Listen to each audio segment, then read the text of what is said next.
Hello student, this is Suman Dutta. আমি আজকে present হলাম ক্লাস 9-এর লাইফ সায়েন্স বই থেকে কলা চ্যাপ্টার থেকে। তো এখান থেকে আমি কিছু গুরুত্বপূর্ণ প্রশ্ন দিচ্ছি, যেগুলো তোমরা অবশ্যই শিখে রাখবে।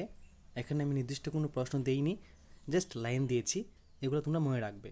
এখান থেকে এক কথা উত্তর আসতে পারে, প্লাস বড় উত্তরও আসতে পারে, ঠিক আছে? তো বড় উত্তরের জন্য এগুলা নিশ্চয়ই পড়বে।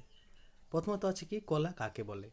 বহুকোষী জীবদেহে উৎপত্তি, গঠন ও কাজের দিক থেকে একই রকম বা ভিন্ন আকৃতির একগুচ্ছ কোষ বা কোষের সমষ্টিকে কলা বলে, ঠিক আছে? তো তারপর আছে বহুকোষী জীবের ক্ষেত্রে কলার উপযোগিতা। বহুকোষী জীবে নানা জৈবনিক কাজ সুষ্ঠুভাবে সম্পন্ন করার জন্য একাধিক কোষ বা কোষগুচ্ছ বা কলার প্রয়োজন হয়। উদ্ভিদ ও প্রাণীদেহে বিভিন্ন ধরনের কাজ করার জন্য একটি কোষগুচ্ছ অপর কোষগুচ্ছ থেকে আলাদা হয়ে থাকে। উন্নত প্রাণীদের শক্তির চাহিদা ও ব্যবহার বেশি হওয়ার সুস্পষ্ট শ্রমজীবন দেখা যায় বা শ্রম বিভাজন দেখা যায়। মস্তিষ্কের কলাকোষ, পরিবহন কাজে যুক্ত কলাকোষ, পেশিকোষ, সুরক্ষা প্রদানকারী আবরণী কোষ আলাদাভাবে নির্দিষ্ট কলা গঠন না করলে অঙ্গতন্ত্রের সুনির্দিষ্টতার বিঘ্ন করত। শারীরবৃত্তীয় কাজের সুষম বণ্টন ও সম্পাদনের জন্যই বহুকোষী জীবের কলার প্রয়োজন। তো একটা প্রশ্ন এখানে আসতে পারে যে বহুকোষী জীবের কলার কেন প্রয়োজন? যদি দুইয়ের মান থাকে, এখান থেকে এতটুকু দিয়ে দেবে, যথেষ্ট, আর লাগবে না। ক্লিয়ার? তারপর যে উদ্ভিদের প্রধানত যে কলা আছে সেটা দুই রকম। কি কি? একটা হলো বাজক কলা, একটা হলো কি স্থায়ী কলা। তো বাজক কলা কাকে বলে? উদ্ভিদের বর্ধনশীল অঞ্চল পাতা, কাণ্ড, মূলের ডগায় অবস্থিত বৃদ্ধিতে সাহায্যকারী যে কলার কোষগুলি সবসময় অপরিণত অবস্থায় থেকে অনবরত বিভাজিত হয়ে নতুন আপত্য কোষ সৃষ্টি করে তাকে বলা হয় কি ভাজক কলা, ঠিক আছে? মুখস্থ করবে কিন্তু, মাস্ট বি, এগুলো মুখস্থ না করলে হবে না। ভাজক কলার বৈশিষ্ট্য কি? ভাজক কলার কোষগুলি সর্বদা সজীব, সর্বদা বিভাজনে সক্ষম আর পাতলা কোষ প্রাচীর বিশিষ্ট হয়। কোষগুলি গোলাকার, ডিম্বাকার বা বহুভুজাকার হয় এবং প্রতিটি কোষে একটি বড় ও সুস্পষ্ট নিউক্লিয়াস থাকে। কোষগুলি ঘন সন্নিবিষ্ট হওয়ায় কোষারন্ধ্র থেকে থাকে না, ঠিক আছে? কোষারন্ধ্র থাকে না।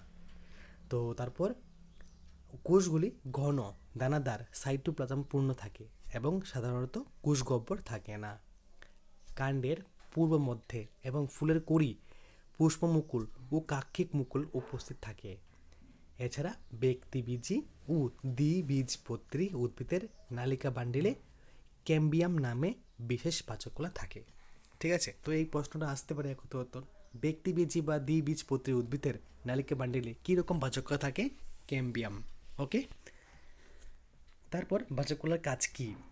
বাচকলার কোষগুলি অনবরত বিভাজিত হয়ে নতুন আবদ্ধ কোষ সৃষ্টির মাধ্যমে উদ্ভিদের দৈর্ঘ্য ও প্রস্থে সার্বিক বৃদ্ধি ঘটায়। বাচকলার কোষগুলি পরবর্তী ক্ষেত্রে স্থায়ী কলার সৃষ্টির মাধ্যমে উদ্ভিদের যে দৃঢ়তা আছে তা প্রদান করে, ঠিক আছে?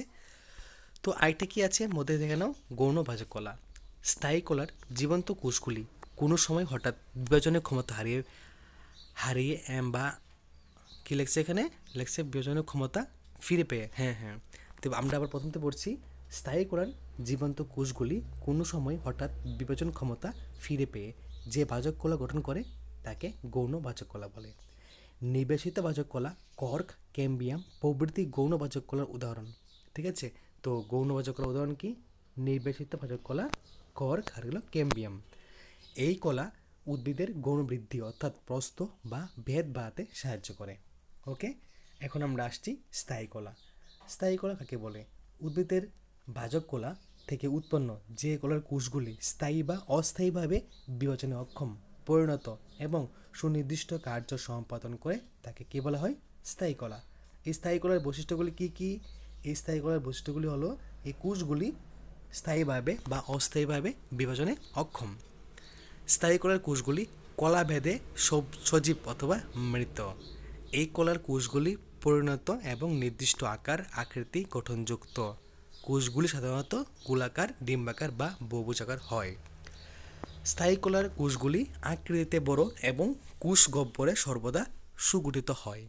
কোষ প্রাচীর পুরু হয়। এই কলায় কোষগুচ্ছের মধ্যে কোষান্তররন্ধ্র দেখা যায়।